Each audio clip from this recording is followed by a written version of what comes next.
The Titans open up the playoffs on the road in New England as the better team in many people's minds.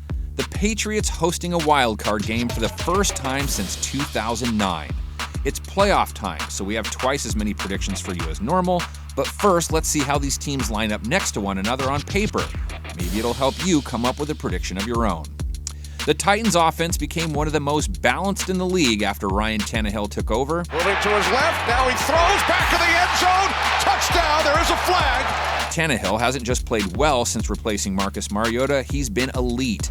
Best passer rating in the league, highest yards per attempt in the league, his yards per completion, the highest in the league. Obviously, there's been a lot of players in Tennessee's offense who have benefited from Tannehill's play, but none greater perhaps than A.J. Brown. Pocket and finds Brown.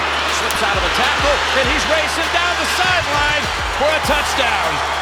Brown put up a 1,000-yard season as a rookie, really coming on strong in his last 6 games, where he's averaged 4.2 receptions and 100.8 yards a game while scoring 6 times.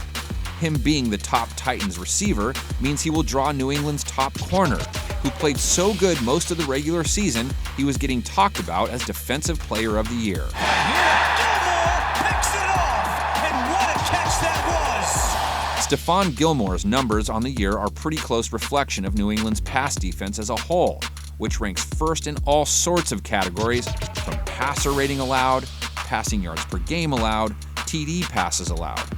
They also finished first in points per game allowed, total yards per game allowed, and they were second in takeaways. And their pass rush, it wasn't too shabby either. 4 options for Allen, he's in trouble, and John Simon and Lawrence Guy will bring him down. The Patriots tied for 7th most sacks this season, while finishing 8th best at pressuring QBs. And protecting their QB has definitely been a problem for the Titans' O-line. Rolls to his right, and then he is taken down by A.J. Klein. Only 2 other teams have given up more sacks than Tennessee, so there's one of the biggest statistical mismatches you'll find between these 2 clubs.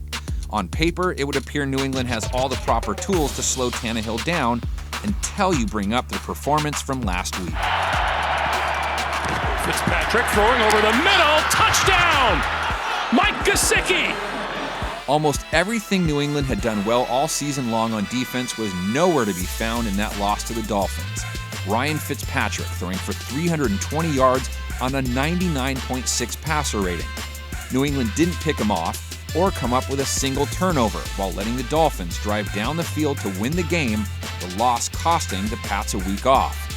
And not only did the Patriots defense not come through, Gilmore was part of it, as DEVANTE Parker caught 8 passes for 137 yards against him in the Pats secondary.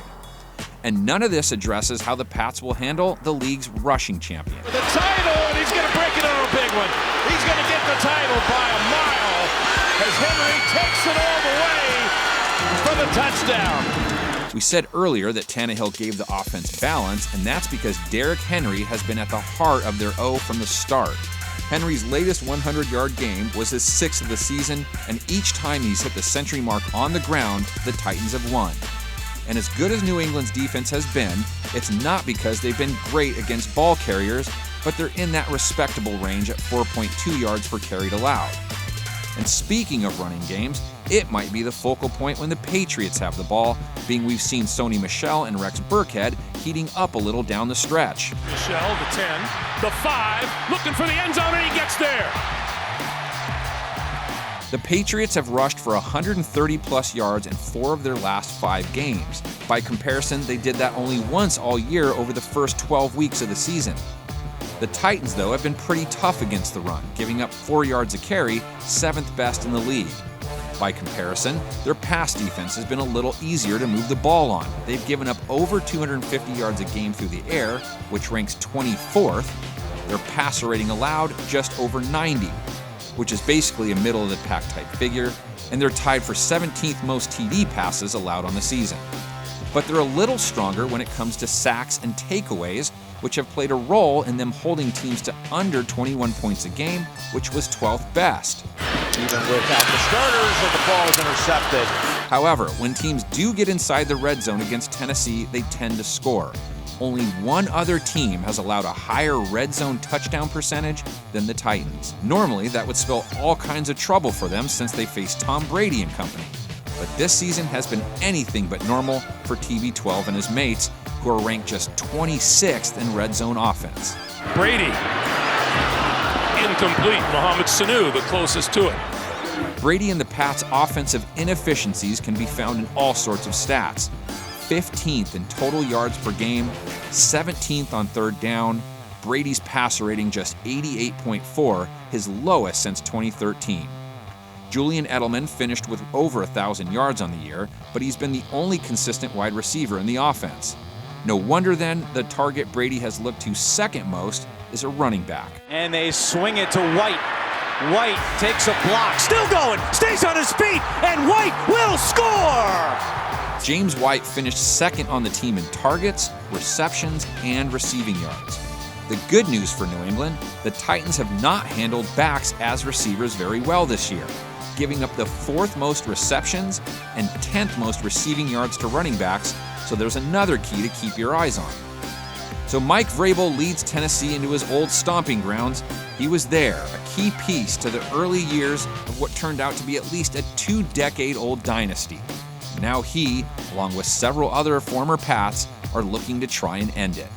You have plenty of stats to come up with a prediction of your own. Now let's see how yours compares to our set.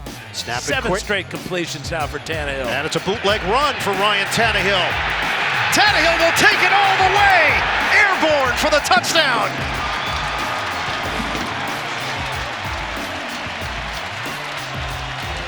You want toughness? You got it.